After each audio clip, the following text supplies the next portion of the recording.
Армысыз құрметті көрермен, бұл құрылтай сұхбат. Бұл студияда біз ұлттық құрылтай мүшелерімен әлеуметті алаңдатқан өзекті мәселелер туралы сөйлесеміз. Бүгінгі студиямыздың қонағы парламент мәжілісінің депутаты, ұлттық құрылтай мүшесі Жұлдыз Досбергенқызы Сүлейменова. Қош келдіңіз. Қайырлы күн. Жұлдыз Досбергенқызы, сізді енді бұрын Азамат пікірсайыс клубынан, университеттегі белсенді жұмыстарыңыздан, одан кейін орта білім саласы, зияткерлік мектеп жүйесінде басшылық қызметте болдыңыз. Қазір міне мәжілістің сапында үлкен жұмыстарды атқарып жатсыздар. Осы өзіңіздің бэкграундқа байланысты және де ұлттық құрылтайда көтеріліп жатқан өзекті сұрақтарға байланысты тоқталсақ деп отырмыз. Рұқсат болса. Енді алғашқы сұрағымыз, сіздерден де парламентарийді сессия бойынша қорытындылайсыздар ғой әдетті жұмысты. Біз енді мынау биылғы жыл бойынша қарасақ деп ойлап тұрмыз. Жылдың басын ұлттық құрылтайдың жұмыстан бастадық, Атырауда болдық, бізде қатысып қайттық. Ол жерде мынау бір қатар заңға инициатива құру жөнінде президент атап өтті. Жылдың ортасында мемлекеттік кеңесшісі 5 заңның қабылданғаны туралы айтты. Әйел құқығы, бала қауіпсіздігі, мынау есірткі саудасы туралы, ономастика, геральдика туралы. Одан басқа да қандай заңның жұмыс тобына қосылдыңыз? Қандай толықтыру мен өзгертулер енгізіп жатырмыз? Келесі жылда кезекті қандай жобалар күтіп тұр? Рахмет. Бүгінгі сұхбатқа шақырғандарыңызға рахмет. Ұлттық құрылтай енді өзіңіз белгілі 2022 жылы 16 наурызда мемлекет басшысы ауқымды тарихи жолдау жолдады. Содан барып мемлекетіміздің екінші республика дамуының негізгі бір ұстындары қалыптасты. Содан бастап бізде ұлттық құрылтай шақырылып, мемлекеттік органдар мен азаматтық қоғам арасында сындарлы диалогтың белгілі бір форматы қалыптаса бастады. Енді ол біздің тарихымызға барсақ та ұлттық құрылтай ол бұрыннан бар. Заңдарға келетін болсақ, әрине бірнеше заңдар қабылданды. Ол ең алғашқы заң бұл вейптерге тыйым салу заңы болды. Бұл жалпы парламентаризм институтында пікір алуандылығын қалыптастырған заң болды деп айтсам, қателеспеймін. Неге? Өйткені бір топ болды вейптарды біз заңнамалық тұрғыдан салықтық жаңағыдай көтеріңкі салық қою арқылы реттейік деген депутаттық корпустың ішінде топ болды. Бір топ болды, жоқ, біз вейптің сатылымын, айналымын, сақтауды барлығына тыйым салайық. Соның арқасында біз жалпы балаларымыздың денсаулығын, өсіп келе жатқан өскелең ұрпақтың дені сау ұрпақ болып қалыптасуына атсалысайық деген осындай екі пікірталас линиясы болды. Енді мен 7-ші шақырылымда да депутатпын. Жалпы бізде түрлі заңдар қабылданды, бірақ осындай халықтың әл-ауқатын, сонымен қатар балаларға байланысты енді көбінесе біздер бір линиямен жүреміз. Осы жолы бізде сол линия үлкен бір пікірталас тудырған линия болды. Түрлі позиция болды. Мен Аманат партиясында денсаулық сақтау және білім саласы бойынша қоғамдық кеңесті басқарам. Біз қоғамдық кеңеске осы вейпке қолдайтындар немесе вейпке қарсы үлкен сондай топ бар екен, қоғамдық азаматтық топ, ол топтарды жинадық. Шынымды айтсақ, бұл үлкен пікірсайыс тудырған заң болды, бірақ түбінде балалардың денсаулығы деген топ жеңді. Және жұмыс топтарында енді үлкен пікірталастар жүргізілді. Ол жерде өте қатты баталиялар болды. Бұл парламентаризм институтының менің ойымша бір жанданған, жаңа бір серпін берген сондай маңызды аспектісі деп атап өткім келеді. Жалпы біз парламентаризмді көпшілігі ойлайды ғой енді. Дайын сұрақтар береді, дайын дүние болады деп. Бірақ 8-ші шақырылымда қазіргі таңдағы парламентаризм ол депутаттардың өзінің сайланған халқынан атынан өкілдік етіп, түрлі позицияны ортаға салып талқылауымен ерекшеленеді деп атап өткім келеді. Қазір бізде 6 фракция бар. 6 фракцияның жалпы заңды талқылаудағы позициялары да өзгеше. Сонымен қатар мүгедектігі бар азаматтардан өкілділік ететін инклюзивті парламент депутаттық тобы бар. Сондықтан менің ойымша бұл парламентаризмнің бір жаңа деңгейге көтерілуі. Плюрализм. Плюрализм. Әрине біздің алдымызға көбінесе айтады, жоғарғы кеңестің депутаттары қандай болды. Біз Әбіш Кекілбаев ағамыз бастаған бізде тәуелсіздік декларациясын қабылдаған жоғарғы кеңеске олар біз үшін үлгі, біз соларға қарап бой түзейтіндігіміз айқын. Бірақ дегенмен менің ойымша ұлттық құрылтайда мемлекет басшысы берген тапсырмалар бүгінгі таңдағы парламентаризмді жаңа бір серпінге көтерген тақырыптар деп атап өткім келеді. Екінші тақырып бұл әйелдің құқықтары мен балалардың қауіпсіздігі туралы заң. Мен ол заңның авторымын және ол заңды жүргізген жұмыс тобының жетекшісімін. Шынымды айтсам оңай болған жоқ. Өте қиын, күрделі тақырыптардың бірі болды. Бұған дейін де мен заң жүргізгем. Бұған дейін де бірқатар заңдардың авторымын. Бірақ осы заңда да парламентаризм корпусы, депутаттар корпусы шынымды айтсақ тағы да бірнеше жаңағыдай плюралистік сондай идеяларды айтты. Бұл заң ер азаматтарға қарсы заң ба? Бұл заң отбасылық жаңағыдай салт дәстүрімізге қарама қайшылыққа келмей ме? Тағы да көптеген ойлар айтылды. Әкелерге қатысты сұрақ қойылды. Талқылау өте қызу болды. Бұл енді бір жағын ғана біз көрдіңіздер, бірақ заңның мысалы депутаттар бастамашы болған жағдайда депутаттар әрбір комитетке барып қорғайды. Мысалы мен осы заңды 7 комитетте қорғадым мәжілістің. Ең азы 1,5 сағат, ең көбі 3 сағаттан жоғары талқылаулар болды. Мысалы мен заңнама құқықтық реформалар комитетінде белгілі заңгерлер, бэкграундда прокурор болған, сот болған, адвокат болған азаматтар енді егжей-тегжейлі қылмыстық кодекстан, қылмыстық процессуалдық кодекстан менен имтихан алғандай сондай әсер қалдырды. Тісқаққан заңгерлер. Сондықтан да ол түсінікті нәрсе, бірақ бұның барлығы қоғамның сұранысынан туындаған заңның талаптары еді. Әйел құқығы деген заң ол тек қана әйелдер үшін ғана емес, жалпы қоғамда заң мен тәртіп идеясын орнықтыру үшін арналған, кез келген құқық бұзушылықты болдырмауға, соның алдын алуға арналған заң болды. Бүгінгі таңда енді бұл заңға мысалы қазір қабылданды. Көбінесе жаңағыдай отбасылық зорлық зомбылық емес, тіпті көшедегі заң бұзушылықтардың да алдын алатын заңдардың негізі. Сондықтан да біз енді көбінесе айтамыз әскердегі әлімжеттік. Бірақ әскердегі әлімжеттік ол мектептегі буллингтен басталады. Біз осы заң арқылы буллинг тақырыбын алғаш рет заңдастырдық десек болады. Буллингке байланысты әкімшілік жауапкершілік тағайындадық. Өте қиын болды. Неге? Өйткені бізде 20 жылдан астам буллинг мәселесі айтылып келген.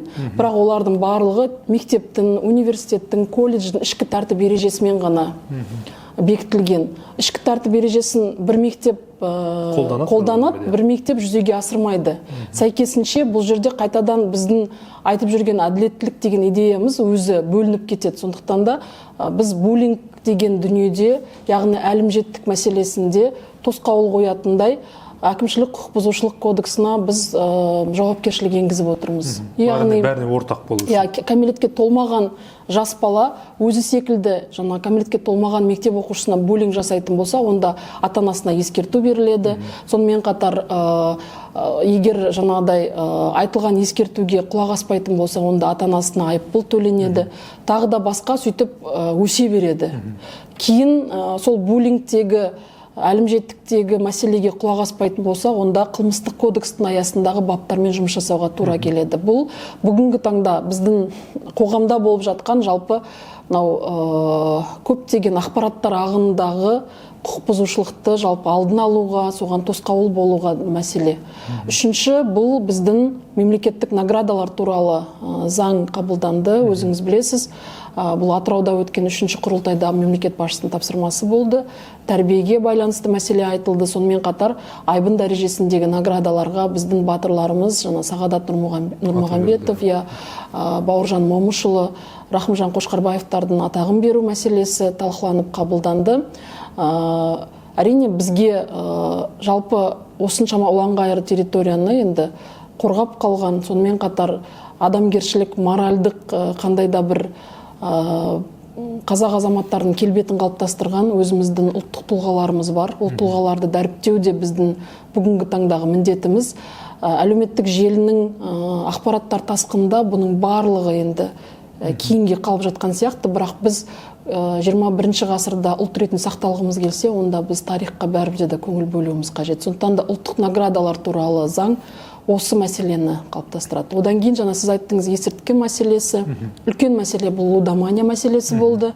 Лудомания туралы ойын бизнесі, лудоманияға тосқауыл қою туралы заң да өте қатты күреспен келген заң болды. Өйткені бұл жерде не болды? Бұл жерде бірінші лотерея, сонымен қатар ставка қоятын кеңселер, сонымен қатар олардың барлық үлкен ғимараттардың сыртында немесе жарнама арқылы осы ойын бизнесін насихаттау мәселесі, мемлекеттік қызметшілердің, әскердегі азаматтардың бәс тігу мәселесі бізде өте қатты проблема болды. Осыған қаншама отбасылар былай қарағанда ажырасып, қаншама нәрселер орын алды, әлеуметтік проблема. Сондықтан бұл заңға қатысты үкімет пен парламент арасында жалпы мынау үкімет тарапынан оң қорытындалатын кезде 1,5 жылға дейін парламентарийлардың арасында күрес болды деп айта аламыз. Өйткені көптеген нормаларымызға біз оң қорытындала алмай, өзіңіз білесіз, Конституцияға сәйкес үкімет оң қорытынды бермесе, оны норма ретінде қабылдау, ол ветоға алып келуі мүмкін. Сондықтан да бұл регламентті толыққанды сақтау қажет. Сондықтан да бұл кәдімгі ұзақ уақытты алды. Бірақ соған қарамастан осы ұлттық құрылтайдағы тапсырма аясында депутаттар ойын бизнесіне байланысты қазір 280 мың адамды қамтитын әскер және мемлекеттік қызметшілерге бәс тігуге тыйым салу, сонымен қатар үлкен ғимараттардың сыртында лудоманияның жарнамасы бойынша жарнамаға тыйым салу, шектеулер енгізілді. Азаматтар өз-өзіне шектеу қоя алады. Азамат өз-өзіне шектеу қою нормалары енгізілді. Яғни бұның барлығы да былай қарағанда бізде әлеуметтік мәселелердегі әлеуметтік проблемалардың шешіміне негіз болатын заңнамалық бастамалар болды. Енді көпшілік айтады бізде идеология мәселесі, бірақ сізбен біз қазір көріп отырмыз, бұрынғыдай ақпараттық насихат арқылы идеология мәселесін жүргізу қазір күрделі. Неге? Өйткені әлеуметтік желі бар, сонымен қатар азаматтардың өзінің көзқарасы бар. Ол көзқарасы мектептен, бесіктен бастап балада уже қалыптасып жатыр былай қараған. Сондықтан біз үшін үлкен бір мәселе бұл мемлекеттік институттар мен азаматтық қоғамның диалогы негізінде жүзеге асыру. Соның аясындағы әлеуметтік проблемалардың шешімін заңнамалық негізде қалыптастыру. Заңды қабылдау менің ойымша бір бөлек, енді азаматтық қоғам бар, мемлекеттік институттар бар, бірлесіп осы насихат, түсіндіру жұмыстарын жүргізу қажет. Негізі енді қысқаша осы. Қоғамдық этика мен мәдениетті қалыптастыру, шыны керек. Бұл заң қабылдау тетік, ал енді мынау құндылықтар, этика мен мәдениет қалыптастыру ол енді бір ұзақ мерзімді процесс сияқты келе жатыр. Енді ұлттық құрылтайдың мемлекет басшысының қатысатын маслихатынан бөлек біз оның алдына барып, мысалы, өзімізде секциялар болады. Өзіңіз білесіз, азаматтық қоғам, руханият, сонымен қатар өңірлердің дамуы мен әлеуметтік экономикалық мәселелер секциясында маслихаттар болады. Сол жерде бүкіл ұлттық құрылтайдың 100-ден жоғары зиялылар қоғамдастығы бар, азаматтарымыз бар, белсенді, актив, барлығы ойын ортаға салып, қаншама проблеманы біз талқылаймыз. Біздің бүгінгі таңдағы мәселеміз құндылықтарды өзгерту, жалпы мәдениетті өзгерту, соған сәйкес жаңа қоғамдық этиканы қалыптастыру. Біздің түсінгеніміз бұл өте қиын. Мысалы, 3-ші құрылтайда мемлекет басшысы бізге 12 құндылықты айқындап берді. Кез келген мемлекет өзінің жаңа даму жолында өзінің бір анықталған құндылықтары бар. Ол барлығымызға айқын. Осындай құндылықтардың өзін заңнама арқылы қалыптастыру, содан кейін барып үкіметтің белгілі бір шаралар арқылы қалыптастыру, одан кейін оны мектепке жеткізу, бала бақшаға жеткізу, соның барлығын бірыңғай жұмыс жасаудың өзі былай қарағанда бүгінгі таңда өте қиын екен. Неге? Өткен әлеуметтік желі бір сатыда тұрады, ол жердегі ақпараттық ағын, ол өзі мүлдем бір бөлеке, ішкі саясаттағы қаншама ақпараттық дүниелер өтіп жатыр. Сондықтан да ең қиыны бұл мәдениетті, құндылықтарды, жаңа этиканы қалыптастыруда, мен ойымша осы азаматтарға осындай деңгейде әсер ету өте қиын. Оның енді қазіргі қадамдары жақсы жасалған сияқты. Биылғы жылғы мынау заңнаманың өзі тіпті мынау үлкен жаңа салтанаттың кейсі, заңның қабылдануының өзі жалпы қоғамдағы құқықтық сауаттылық, мынау зорлық зомбылыққа төзбеушілік мәдениеті дейміз. Осы тұрғыдан жалпы қоғамда да бір өзгеріс бар сияқты. Енді жаңа резонансты оқиғаның кейіпкерімен айтылады бұл заңда, бірақ бұл заң 2023 жылы біз 8 шақырылымға аяқ басқаннан кейін бірінші болып өзіміз әзірлей бастаған заң жобасы болды да. Ол резонансты оқиғаға дейін әзірленіп басталған заң жобасы. Сосын өзіңізге белгілі мемлекет басшысы 5 мәрте жалпы әйелдердің осы мүшкіл халіне байланысты, сонымен қатар тұрмыстық зорлық зомбылыққа байланысты жазаны қатаңдатуға байланысты біраз мәселені көтерген. Қоғамдық сенім кеңесі деген болды, өзіңіз білесіз, ұлттық сенім кеңесі ұлттық құрылтайға дейін. Сол жерде де қанша эксперттер бұл мәселені көтерген. Сондықтан да бұл резонансты оқиға жалпы бұл заңда 2 баптың денсаулыққа қасақана жеңіл зиян келтіру және ұрып соғу бабының криминализациялауына әсер етті. Оны нақты айту керек. Ал жалпы заң жобасы ол оған дейін айтылған, талқыланған, тіпті біз бір күні отырып тізім жасадық. Жалпы бұл заңды кім көтерді деген кезде. Сонда 500-ден астам азаматтық қоғам өкілдері бар, заңгерлер бар, эксперттер бар, ұлттық жаңа сенім кеңесі, ұлттық құрылтайдың мүшелерін қосқанда, сонда 500-ден астам адамның аты аталады.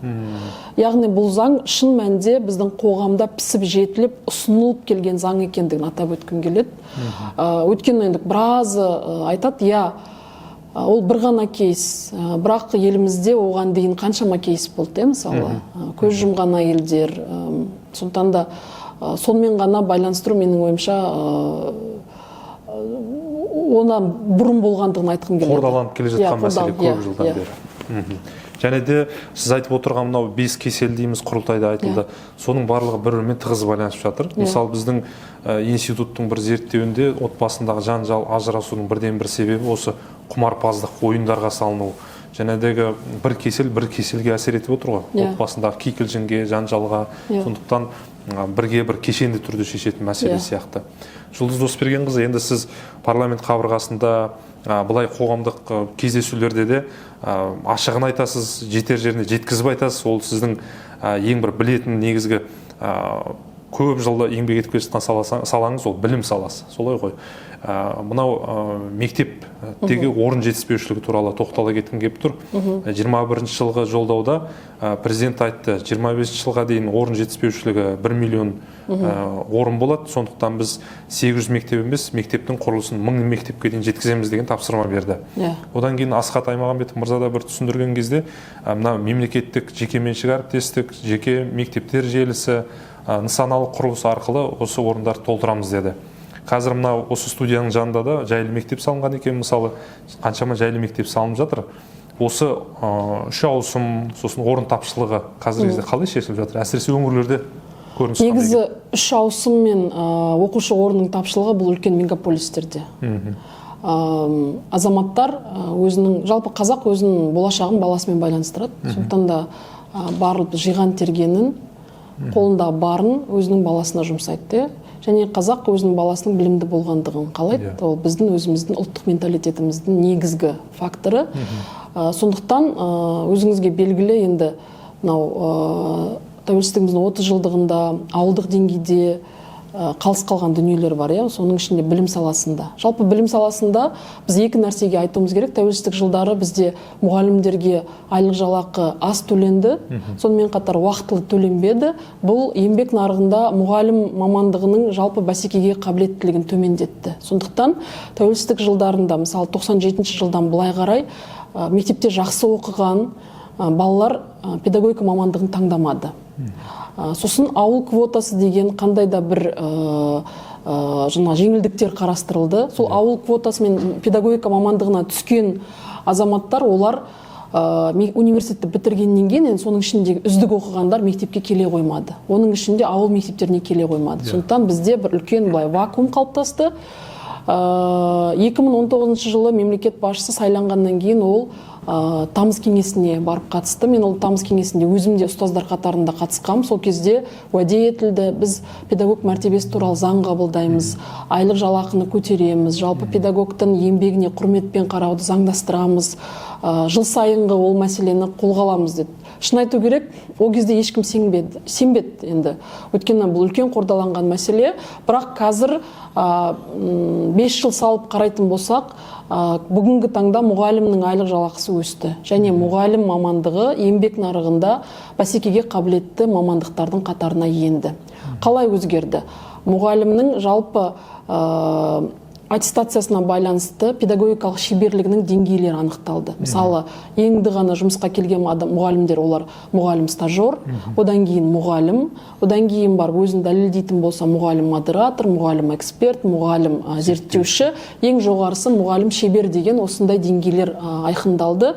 Осы деңгейлерде мұғалім өзінің біліктілігін және педагогикалық шеберлігін дәлелдеп аттестациядан өтеді. Аттестациядан өткен сайын оларға еңбек ақысына кәдімгі қосымша үстеме ақы белгіленген. Және бұл өте кәдімгідей жақсы былай ұстап көруге болатындай жақсы деңгейде. Бұл бір өлшем. Сосын екінші, ауылдық жерде жұмыс жасайтын мұғалімге кәдімгідей үстеме ақы белгіленді. Магистратурада білім алып мұғалімге тағы да үстеме ақы белгіленді. Сонымен қатар жаңартылған білім мазмұнымен сабақ беретіндерге үстеме ақы тағы да қосымша белгіленді. Бұдан бөлек дәптер тексергені үшін үстеме ақы белгіленді. Яғни осының барлығын қосып келген кезде қазір мұғалімдердің айлық жалақысы еңбек нарығында бәсекеге қабілетті. Екінші реформа, бұған дейін бізде бір кезеңдер болды, 36 сағат болды апталық жүктеме. Одан кейін оны 24 сағатқа қысқартқан кезең болды. Сосын 24 сағатты апталық жүктеме 18 сағатқа қысқартқан кез болды. Ал осы 2019 жылдан бастап заң қабылданған кезде 16 сағатқа апталық жүктеме қысқартылды. Бұл өте жақсы. Неге? Мұғалім 16 сағат сабағын береді аптасына. Содан кейін ол өзінің методикасын жетілдіруге, сабаққа дайындалуға, соған мүмкіндік қарастырылған. Бұл да өте жақсы мәселе болды. Үшінші реформа бұл мұғалімдердің мұғалім мамандығына түсетіндерді енді бұрынғыда 55 балл емес, шектік балды 75 балға дейін көтерді. Өте жақсы реформалардың бірі болды. Мысалы, мен биыл көрдім, ағылшын тіл мен математика пәндерінен ұстаз ретінде мамандық таңдағандардың ең төменгі баллы 115 балл. Мен жоғары балын айтып тұрған жоқ, мен төменгі балл. Яғни бұл біріншіден бізде осы мамандыққа бәсекелестік артты, конкурс артты, және осының арқасында мектепте жақсы оқыған балалар, кәдімгі алтын белгіге білім алған және мектепті өзі түсінетін, өзінің пәнін жетік білетін балалар университетте осы мамандық таңдап келіп отыр. Бұл өте жақсы реформа деп ойлаймын. Төртінші реформа, енді университетке келгеннен кейін мұғалім мамандығының қазіргі стипендиясы, ол басқа стипендиядан жоғары. Және жыл сайын өсіп жатыр. 67 мың болған бұған дейін. Мысалы, басқа мамандықтардың стипендиясы 40 мың болса, педагогика мамандығының стипендиясы 67 мың болған. Одан бері қазір тағы индекстелді, тағы да көтерілді. Яғни бұның барлығы еңбек нарығында осы мұғалім мамандығына сұранысты кәдімгідей көтеріп жатыр. Және мен өзім ойлаймын, 2 жылда мектепте жақсы оқыған, жақсы балмен енді тапсырып педагогика мамандығына келгендер енді біздің мектепке келе бастайды. Олар енді мазмұндық тұрғыдан жаңа реформалар жасайды деп ойлаймын. Неге? Өйткені олар мына оқулыққа көңіл толмауы мүмкін, мына бағдарламамен бекітілген олар жұмыс жасағысы келмеуі мүмкін, және олардағы шығармашылық өте жоғары деңгейде. Сондықтан әдістемелікке байланысты мына шығармашылығы олар мектепке жаңа бір білім мазмұнындағы, білім сапасындағы жаңа толқын болады деп күтемін. Одан мен өзім осы реформалар мен үшін педагогика саласындағы үмітті реформалар деп атап өткім келеді. 3 ауысымды және оқушы орнының тапшылығы. Бұл қай жерде бар? Бұл Алматы облысында бар. Неге? Өйткені Алматы қаласына жақын спутниктік деп айтайық, ауылдар бар. Мысалы, ата-анасы Алматыға барып жұмыс жасайды. Алматыда тұруға енді үй мәселесі, проблемалар өте көп, сондықтан да олар Алматыға жақын жердегі ауылдарға балаларын береді. Алматы облысындағы оқушы орнының тығыздығы, тапшылығы осымен түсіндіріледі. Екінші үлкен орын тапшылығы ол Түркістан облысында, өйткені ол жерде демографиялық өсім өте жоғары. Мысалы, Түркістан облысының оқушыларының саны 500 мың адам. 500 мың оқушы. Бұл Солтүстік Қазақстан облысының тұрғындарының саны. Яғни тек қана Түркістан облысындағы оқушылар ол Солтүстік Қазақстан облысының халқымен тең. Бұл нені көрсетеді? Бұл кәдімгі Түркістан облысына реформаларды мүлдем басқаша жасау қажеттігін көрсетеді. Сонымен қатар, мысалы, Маңғыстауда 150-ден жоғары орта мектеп бар, ал Түркістанда 1090 мектеп бар. Яғни бәрінде білім басқармасы бірдей, білім басқармасына 40-тан астам маман жұмыс жасайды, штат. Бірақ сіз өзіңіз ойлап көріңіз, 40 жаңа белгіленген штаттық кестемен маман 150 мектепті қалай басқарып көреді, және 1090 мектепті қалай басқарып көреді. Яғни мен өзім ойлаймын, біз білім сапасы деген кезде Түркістан облысына байланысты мүлдем басқаша қарастыруымыз қажет, және Түркістан облысының білім сапасы мұғалімдеріне мүлдем басқаша көзқарас керек. Өйткені ол өңірдің ерекшелігі демографиялық өсім. Үшінші мәселе бұл Астана қаласында, өздеріңіз білесіздер, осыдан 2-3 жыл бұрын кейбір сыныптарда жаңағы алфавиттің барлық әріптері белгіленген класстар болды. Бірінші классқа осыншама бала барды. Бір шетінен бұл демографиялық өсімдегі жақсы жетістік. Біздің балаларымыз экономикалық жағдай және біздің ұлттық мәселеде осы демографиялық өсім болып жатқандығы өте жақсы деп ойлаймын. Оған қазір тағы да бөлек тоқталам. Астанада бұл неге байланысты? Астанада бұл миграцияға байланысты. Яғни өзінің бір қаражаты бар, баласының болашағынан үлкен үміт күтетін ата-аналар осындай үлкен мегаполистерге шоғырланып, баласына бір жақсы білімге ұмтылып жатқан ата-аналар деп қарастыруымыз қажет. Мысалы, былтыр 53-ші мектеп-ау деп ұмытпасам, 5800 бала оқиды екен, 2-3 ауысымда. Сол жерде балалар жаңа коридорда бірін-бірін не істеп сығылысып қалған. Сол бір үлкен резонанс болып айқай-шу шығып жатты.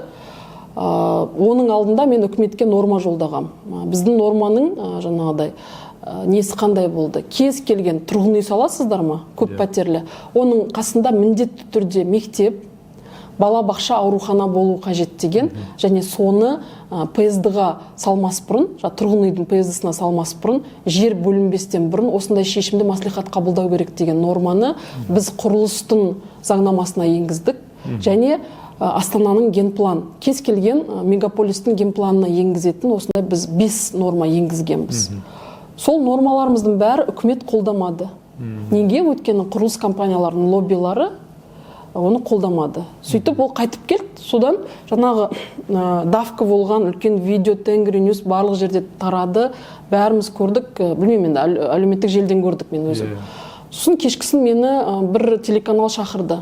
Ол телеканалдың тақырыбы мүлдем басқа болған. Сол маған шақырып айтады да, осы проблема туралы не айтасыз? Мен айтам, жақсы болды айтқаныңыз. Мен Аймағамбетов бар, біз жаз бойы 5 норманы бергенбіз. 5 норма өтпей қалған. Шын айтсақ, кез келген тұрғын үй салынды ма, тұрғын үйде адамның өзінің мынау әлеуметтік қызметтерге қолжетімділігі деген дүние ол қарастырылу керек. Бізде қазір барыңыз, Хан Шатырдың артына қарай барсаңыз, қандай көп пәтерлі үлкен қалашық салынып тасталған. Не бала-бақша жоқ, не аурухана жоқ, не мектеп жоқ. Ол жерде әлеуметтік міндетті түрде түсінбеушілік болады. Қаншама адамдар бізге хат жазып жатыр. Мысалы, Сити деген аурухананы, ол былай қарағанда жекеменшік аурухана, бірақ оған мемлекеттік жекеменшік әріптестікті беруге не мұқтаж болды? Себебі ол жерде ешқандай басқа мемлекеттік аурухана болмағандықтан. Ол жердегі азаматтар бәрі бір жерге тіркеліп бару керектігінен. Екінші мәселе, біз қазіргі таңда тағы да осындай бірнеше білім саласында да идеялар айтылды. Яғни, содан жақсы болды, соны айтқаннан кейін, эфирге кеткеннен кейін, бір аптаның ішінде үкімет қайтадан біздің нормамызды қарап, сол 2 норманы қабылдадық. Оның ішінде жаңағыда енді тұрғын үй, көп пәтерлі тұрғын үй салатын болса, соған жерді бөлмес бұрын міндетті түрде мектеп, аурухана, балабақшаның ПСД-сі болу керек. Біз кейін ойланып сонды да қосқанбыз, бірақ сонды олар қабылдамады. Сондықтан енді біз осы 3 объект болғанда дұрыс деп санап осыны енгіздік. Бірақ біздің 3 нормамыз бұл генпланның заңына өткізу керек болған. Қазір біз құрылыс кодексіне осыны дайындап қарастырып жатырмыз. Біздің ойымызша бұл жалпы үкімет қолдау қажет деп ойлаймыз. Өйткені бұл жерде азаматтардың әл-ауқаты және біз мысалы қазір жайлы мектеп салынып жатыр. Жайлы мектептердің өзінде де балалардың тығыздығы өте жоғары болып жатыр. Неге? Өйткені көп пәтерлі тұрғын үйлердің салынуы өте үлкен қарқынмен жүзеге асырылып жатыр. Сол норманы енді генпланда бекітетін болсақ, генплан дегеніміз не? Бас жоспарды кәдімгі бекіткен кезде мына жерде үлкен объектілер салынатыны, пәтерлер салынатыны бекітіледі ғой. Сонда міндетті түрде мына жерде 1200 баланың мектебі, значит, мына жерге тағы да мектеп керек деген өзінің жоспарлы кәдімгі несі бекітіледі. Сондықтан да біз осыны қазір тағы да күресіп жатырмыз. Осы мәселе қабылданса жақсы болады деп ойлаймыз. Сондықтан да бұл рет-ретмен шешіліп келе жатыр. Енді бұрынғыдай, мысалы 2021 жыл бұл кәдімгі үлкен проблема болды. Былтырғының өзінде де. Бірақ қазір мемлекеттік органдар бұған уже жіті қарайтын болды. Бұрынғыдай емес, уже алдын ала жоспарлайтын болды. Маслихат депутаттар бұны сұрайтын болды. Сөйтіп, өзімен табиғи тұрғыда деп айтады ғой, реттеліп шешіліп келе жатыр. Бұл мәселеге назар аудара бастады жергілікті органдарда. Өйткені қаладағы мынау көлік тығыны, басқа мәселелер, инфраструктура түгел әсер етеді ғой. Шыны керек, кейбір адамдар қалжыңдап айтып жатады, бір тұрғын үй кешенінің адамдарының саны дейді, бізде кейбір ауылдардың, аудандардың санына теңесіп қалады. Қазір енді квартал болып кетті ғой кейбір үйлердің мысалы. Адам саны өте көп. Жұлдыз Досбергенқызы, осы жерде мына сұрақ, сіз жаңа біразына жауап беріп кеттіңіз. Шыны керек, шектік балды қойдық, стипендияны көтердік, жас мамандарды шақырып жатырмыз. Үлгерімі жақсы. Кешегі оқушылар қазір маман болып қалыптасып, олардың кейбірлігі аяқтап келіп жатқан шығар, соған алғаш іліккендер. Әрине біздегі негізгі қалыптасқан мектептерде, қара шаңырақ мектептерде ол ардагер ұстаздар қалуға тырысады. Не болмаса жекеменшік, ниш бар басқа мектептер жағдайын жасаса ауысуға тырысатын шығар. Ал енді қазіргі ашылып жатқан жаңа мектептерге біз келіп жатқан мамандардың сапасы қалай екен жалпы? Оқыту сапасы, оларға өңірлерден келіп жатыр ма әлде? Сол тұрғыдан бір ойыңызды білсек. Енді сапасы деген кезде әрине көңіл толмаушылықтар өте көп. Мысалы мен былтыр Ақтөбе облысына барған кезде, біз қанша еңбек ұжымына барған кезде барлығы айтты. Біздің балаларымыз орта мектепте оқып жатыр, бірақ біз баршамыз мүмкіндігімізше репетиторлық орталықтарға баламызды беріп жүрміз деді. Яғни репетиторлық орталықтарды не үшін беріп жатыр десек, біреулері ниш пен билге тапсыру үшін оқытуға тырысады, біреулері продленка деп енді өздері жұмыста болғандықтан балаларының бос уақыты болмасын деп соған беруге тырысады. Келесі бірлегі бұл ентіға дайындыққа тырысады. Енді жарайды, бізде қазір 2016 жыл стандарт қабылданғаннан кейін бастауыштың программасы өзгерді. Мысалы, комбинаторика деген тақырып бар. Бұған дейін бұл 7-ші сыныпта оқытылатын математикадағы комбинаторика тақырыбы қазір 1-ші, 2-ші сыныпта оқытылады. Яғни бұл білім стандарты мазмұны өзгергеннен кейін кейде мұғалімдер оған дайын болмаған мәселелер бар. Соған байланысты енді жаңағыдай мұғалімдердің біліктілігін арттыру, тағы да басқа мәселелер. Бірақ кейбір мұғалімдер оны продленкада балалар түсінсінші дейді. Кейбір ата-аналар да мектепте түсінбей қалған тақырыбын продленкада түсінсін деп сөйтіп қалдыратын. Ол түсінікті. Бил мен нишқа тапсыру мәселесі ол да түсінікті.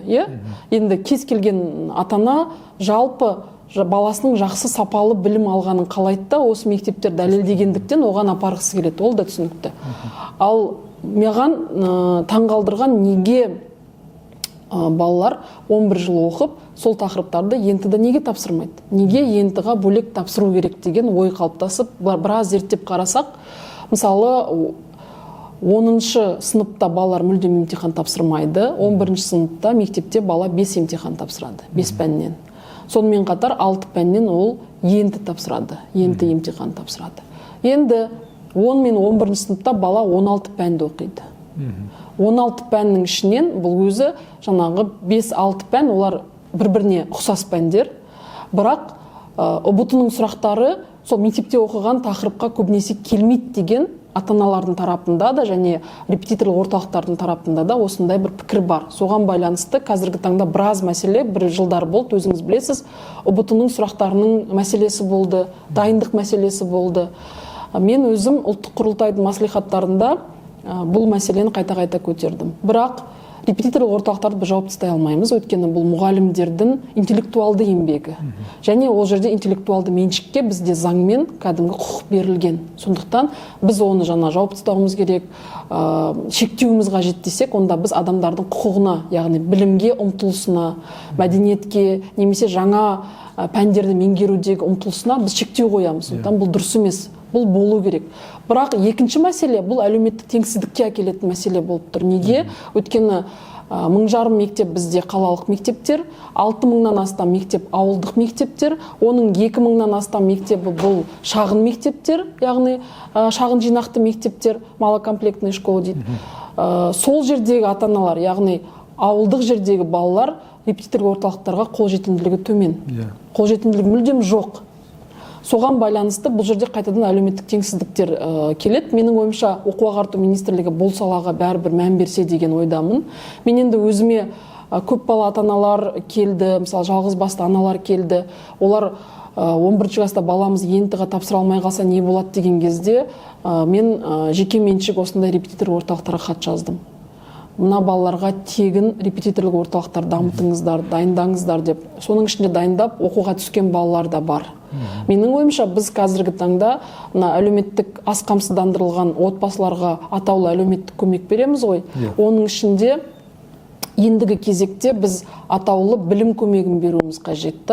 Яғни мемлекет тарапынан осындай орталықтарды субсидиялау арқылы көп балалы, асыраушысынан айырылған, жалғыз басты, яғни әлеуметтік осал санаттағы балалардың ентіға дайындалып, жалпы мамандықтардың еңбек нарығындағы бәсекеге қабілетті мамандықтарға оқуға түсіп, содан кейін кәдімгі білімнің құндылығын арттыратындай, жақсы стипендия алатындай мамандықтарға түссе, кейін жұмысқа тұрып кетсе, сол мамандықпен жұмыс жасап кетсе, онда қандай да бір еңбек нарығында баланс болатын еді.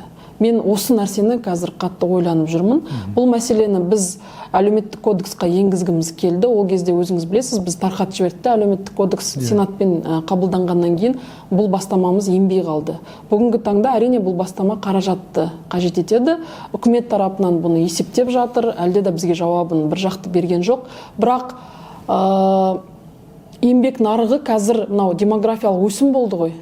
Демографиялық өсімнен кейін кейбір жерде инфрақұрылымдық мәселелердің проблемасы болғаннан кейін, кейбір жерде жаңағы ұстаздардың тапшылығы мәселесі болғаннан кейін жалпы дағдылардың сапасына байланысты сұрақтар бар деп ойлаймын. Соған байланысты енді 11 класты бітіретін ұл-қыздарымызды білімге бағыттауымыз қажет деп ойлаймын. Сондықтан да қазір бізде қалыптасқан репетиторлық орталықтардың жалпы потенциалын әлеуметтік аз қамсыздандырылған отбасыларға мемлекет бұрса деген менде ой бар да.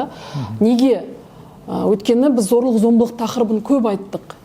Зорлық-зомбылық тақырыбы, мысалы, әйелдердің қорғансыз күні ол 19 ғасырда болды, 20 ғасырда болды. Біз қазір оны заңмен реттедік. Ендігі қазақ әйелінің қорғансыз күнін қалай шешеміз десек, онда біз білімге бағыттауымыз қажет. Білім теңестіреді. Білімді теңестіреді. Сосын жақсы білім алған қыз баласы, жақсы білім алған ер бала, ол тіпті отбасылық кедейліктің қамытынан кетіп, жақсы мамандық алса, бәрімен теңесіп кетеді. Біз осы құндылықты сіңіру қажет болады. Сондықтан бізде қазір қалыптасқан репетиторлық орталықтар бар. Олардың өңірлерде филиалдары бар. Яғни енді біздегі бар тұрмысы осал санаттағы отбасылардың біз жаңа отбасының электронды онлайн картасын жасадық қой. Сол арқылы, енді мына субсидиялау арқылы белгілі бір деңгейде жастарымыздың жұмыссыз болмауы, немесе НИИТ санатындағы жастардың үлесін азайтуға бұл кәдімгі септігін тигізетін еді деп ойлап жүрмін. Бір жағы бизнестің әлеуметтік жауапкершілігі, екінші ана мемлекеттің қамқорлығы өте тиімді болар еді деп ойлаймыз. Жұлдыз ханым, тура осы жерде енді білімнің сапасына қатысты сұраққа келе жатқан сияқтымыз. Мына PISA-ның 2022 жылғы бір нәтижелерін шолып қарап шықтым. Қарайтын болсақ, оқу сауаты, математикаға қатысты біздің деңгейіміз 2018-дің деңгейінде қалған екен. Жаратылыстану бойынша өсім бар екен. Креатив ойлау бойынша да онша жоғары мәз емес сияқты көрсеткіштеріміз. Оның ішінде тағы тереңдеп қарайтын болсақ, әрине ол өңірлердегі көрсеткіш. Әсіресе оңтүстік және батыс өңірлердегі балалардың жаңағы сауаты жағынан көрсеткіштер сәл төменде болып тұр. Қарайтын болсақ, бұл жердегі бағана өзіңіз айтқан демографиялық үрдістер, оқу сапасы, мұғалімдер, жаңағы инфрақұрылым, материалдық база дейміз, барлығы әсер ететін сияқты. Жалпы осы PISA қаншалықты біздің Қазақстанда көріністі нақты бағалай алып отыр? Бізде неге өсім болмай қалды осы екі көрсеткіште? Негізі енді PISA-ға байланысты мен академик Асқар Жұмаділдаевтың пікірін білетін шығарсыздар, иә? Ол мысалы PISA-ны мойындамайды, былай қарағанда, өзінің пікірі бар. Бірақ енді PISA әлемдік деңгейде көрсеткіштерді нақты көрсетеді. Мысалы, PISA-ның қазір 10 елі бар. Оқушылары өте жоғары деңгейдегі оқу сауаттылығы, математикалық сауаттылық, ғылыми жаратылыстану сауаттылығын көрсетіп жүрген. Олар кімдер? Олар Қытай. Ол қытайлық Макао, осы елдердің, ол Сингапур, осы Жапония, және осы елдердің ішінде Эстония бар да, былай қарағанда. Бұл нені көрсетеді? Бұл алдағы 11 жылдық мектептен кейінгі еңбек нарығына баратын балалар, алдағы уақыттағы біздің жасанды интеллектпен осы мемлекеттің балалары бәсекеге түсе алады деген нәрсені көрсетеді. Неге бізде оқу сауаттылығы дұрыс болмай қалды? Өйткені бізде 2016 жылы қабылданған стандартта біз жалпы әдебиет, сол арқылы лингвистикалық пәндердің шамалы құндылығын жоғалтып алдық деп ойлаймын.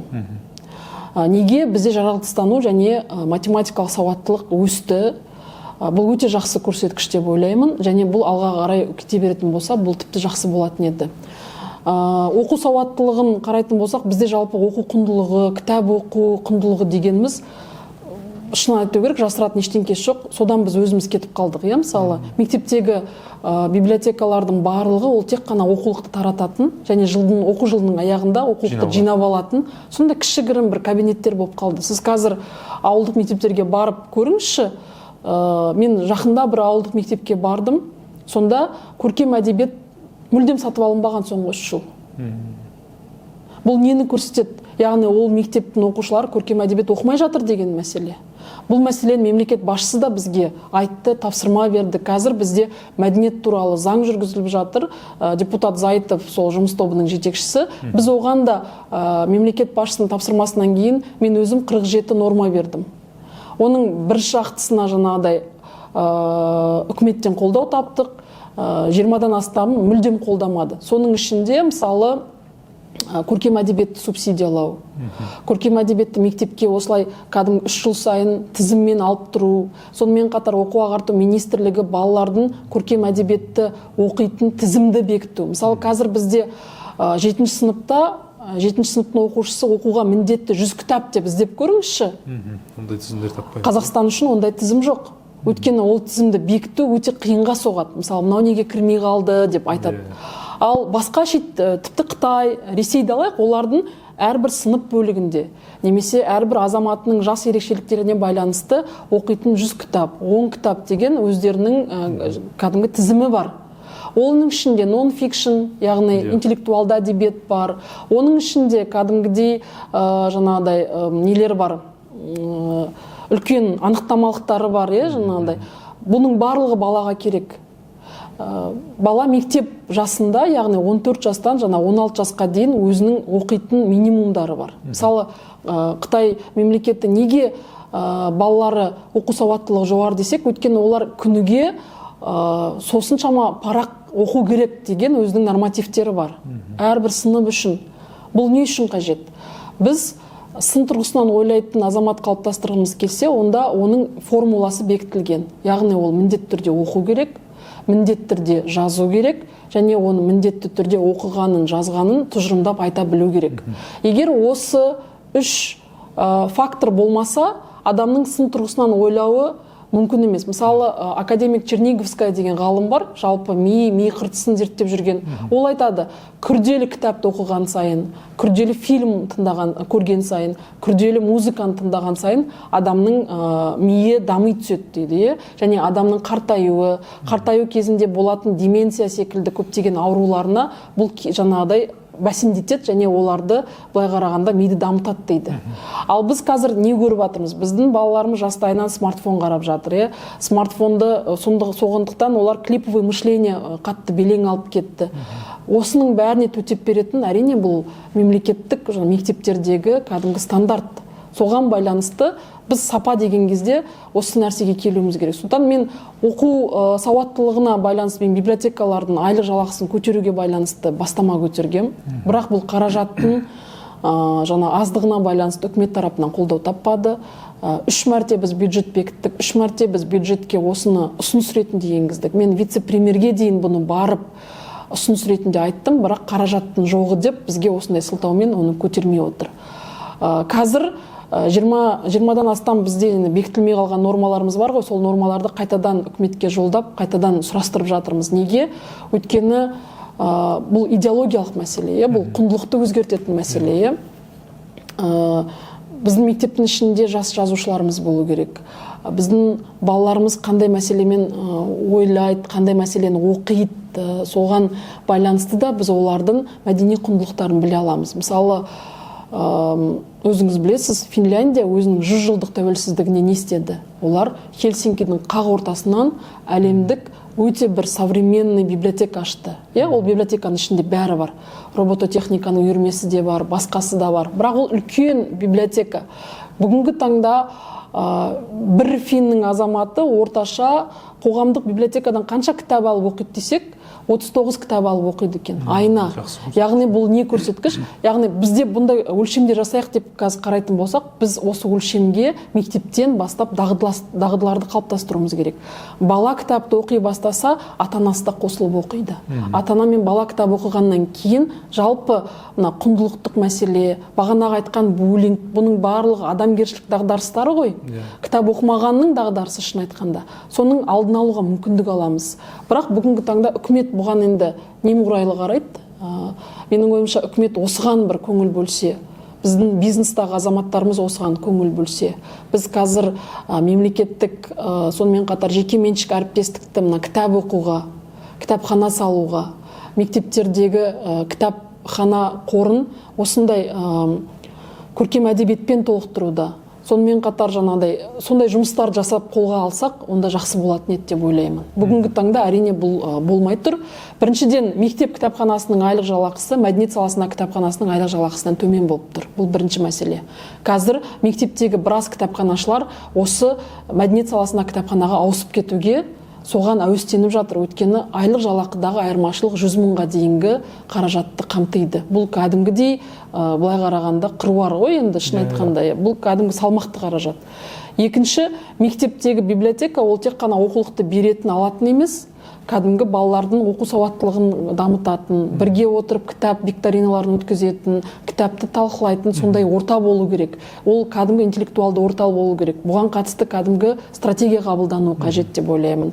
Үшінші мәселе, кітапханашылардың жалпы біліктілігін арттыру мүлдем жоқ екен. Біз алдында өрлеуге сұрақ жолдағанбыз. Олар енді жыл сайын мұғалімдердің біліктілігін арттырады. Мысалы, былтырғы жылы бізге бюджетті бекітуге келген кезде 22 мың дене шынықтыру пәні мұғалімдерінің біліктілігін арттырамыз деп сондай алып келді ұсыныс. Содан біз депутаттар, мен бар, біз айттық қалай 22 мың. Ашып қараймыз, қазақ тіл пәні мұғалімінің арттыратыны 1700. Биология мұғалімдер 3000-ға жуық мұғалімнің біліктілігін арттырады. Ала пөле мына мұғалімдер, содан біз оған қатты қарсылық таныттық, сосын олар әрине өзгертті. Ал сұрақ қойғанбыз, кітапханашылардың біліктілігін қаншасын арттырасыздар, қандай бағдарламамен арттырасыздар? Әлі күнге дейін жауап келген жоқ. Яғни біз бұны не көріп тұрмыз? Жалпы кітапханашыға педагог кітапханашы деген сондай мәртебе беру керек. Менің ойымша, білім саласындағы келесі реформа осыған саю керек. Мұғалімнің айлық жалақысы қандай болса, мектептегі библиотекардың да айлық жалақысы сол деңгейде болу керек. Бұл жаңағыдай кітапханашы шебер деген деңгейге жетпесе де, өзара 3 деңгейде аттестациясы болу керек.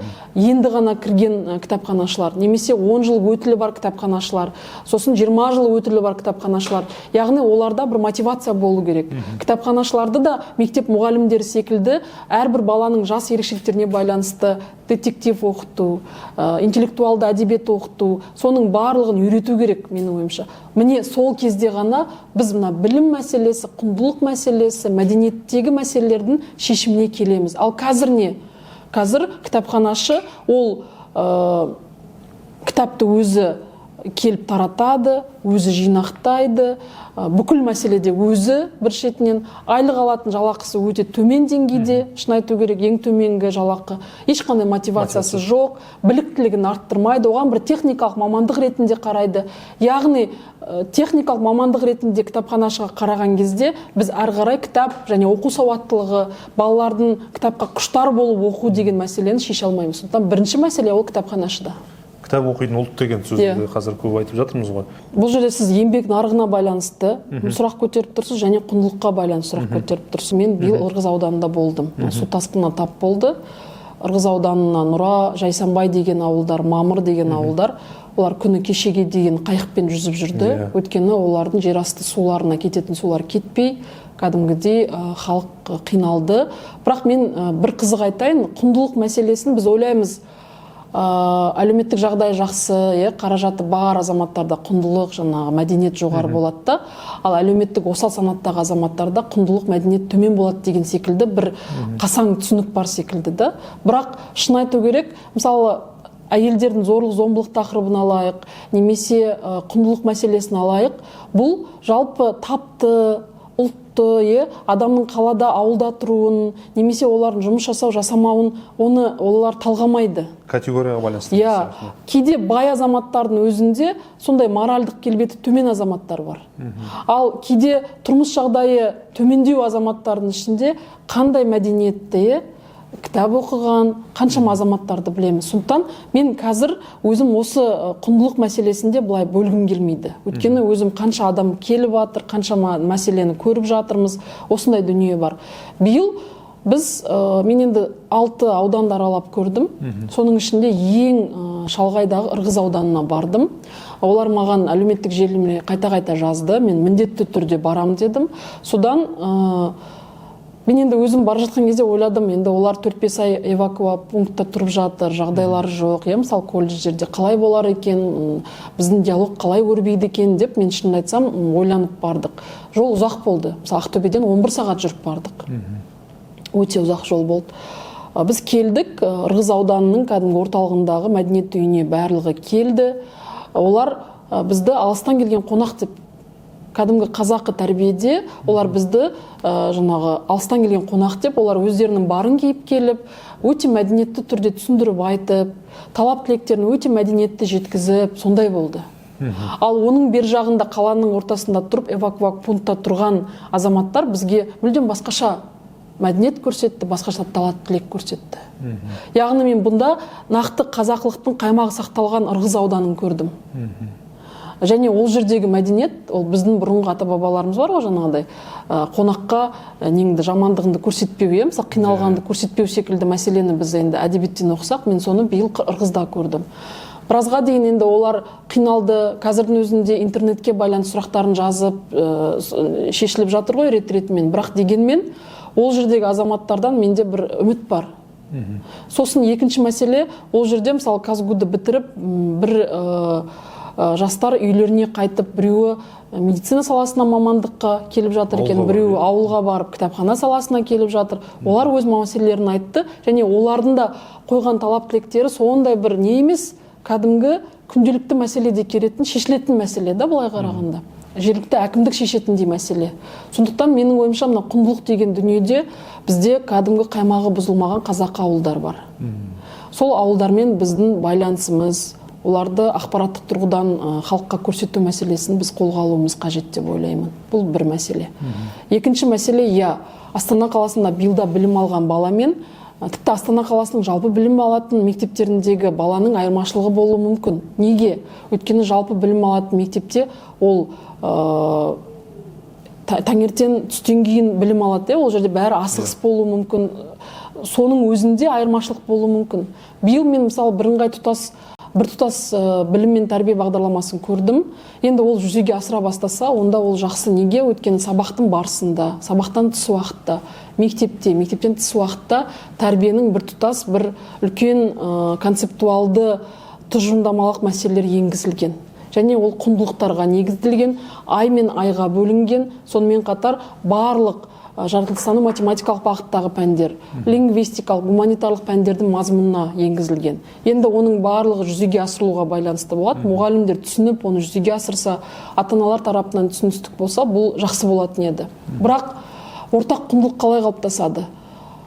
Мен енді Қытайды көп арасында зерттеймін, енді өйткені соншама миллиардтаған халқы бар азаматтар. Мысалы, қазір олардың өңірлік деңгейдегі экономикасы қандай? Мысалы, соңғы коммунистік партияның съезінде олар кедейшіліктен мүлдем құтылдық деп өздері мәлімдеме жасады.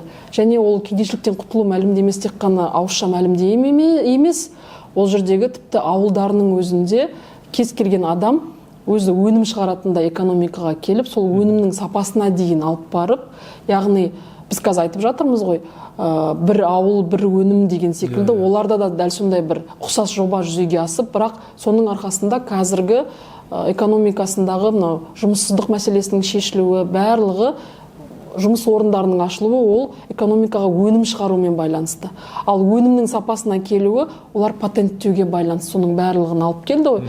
Сондықтан енді мен ол жақтағы құндылықты қайдан көремін? Олар сол кітап оқудан. Мысалы, барлық бір сыныптағы оқушылар міндетті түрде оқып шығатын өзінің тізімдері бар. Осыншама оның ішінде олар жанрларға бөлінеді. Көркем әдебиет, шетелдік әдебиет, детектив мәселесі, ұлттық тарихындағы әдебиеттер. Соны оқығаннан кейін және ол сабақтан тыс уақытындағы тәрбие жұмыстары, тәрбие сағаттарымен бекітілгеннен кейін, яғни ол жердегі бүкіл балалар, оқушылар сол өзінің жас аралығында белгілі бір құндылықтарға бағытталады. Бізге де сондай нәрсе керек. Ендігі кезекте келесі балалардың міндетті түрде оқитын әдебиеттік минимум секілді сондай құндылықтарды көрсетіліп оқитын мәселелерде әдебиеттер тізімі керек деп ойлаймын. Неге? Біз қазір құндылықтардың тізімін бекіттік, біртұтас тәрбиенің концепциясын бекіттік. Қазір әрбір сынып оқушысының аясында ай сайын немесе жаңағы пәннің мазмұнында бұның барлығы енгізілген. Бірақ ол құр насихат болмау керек та, құр сөз болмау керек та. Адам оны әдебиет арқылы оқып, өздері кәдімгідей қаламгерлердің шығармашылығы арқылы өздерінің санасына толыққанды бойлату керек. Кеше мысалы жазушылар одағының 90 жылдығында жиналып жатыр, ол бекер емес қой, өйткені зиялы қоғамдастықтың кәдімгі рөлі бар, былай қарағанда. Бизнес қоғамдастығының өзінің рөлі бар.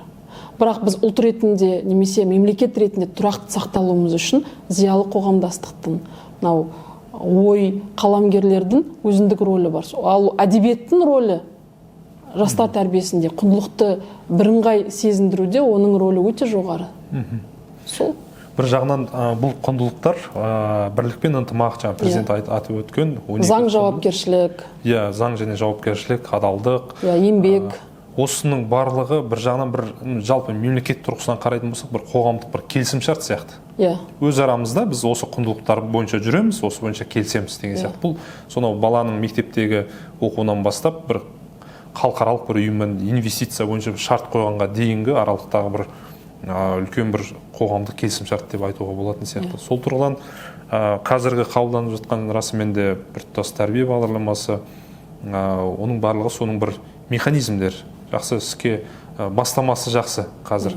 Енді оның бір мен Жұлдыз Досбергенқызы өзім ойлаймын, әлеуметтік жоба, сынып сағаттары, білімнің мазмұнына енгізу жақсы. Оны бірақ біз пропаганда арқылы ғана шығара алмаймыз. Ол жаңағыдай бір нақты бағдарламаға ішіне кіру керек, және де оның біз үшін бірнеше жылдан кейін, 5 жылдан кейін бір өлшем болу керек сияқты. Яғни осы құндылықты біз сіңіріп жатырмыз, ол қаншалықты деңгейде. Яғни балалардан бұл бір жағынан оқыту арқылы, кітапхана арқылы бір теңсіздіктерді теңестіру. Шыны керек бізде өңірлердің арасында цифрлық теңсіздік, гендерлік теңсіздік, экономикадағы теңсіздік, басқа мәселелер бар. Ал бірақ құндылықтар арқылы біз осыны бір-біріне бір жақындатуға да болатын сияқты.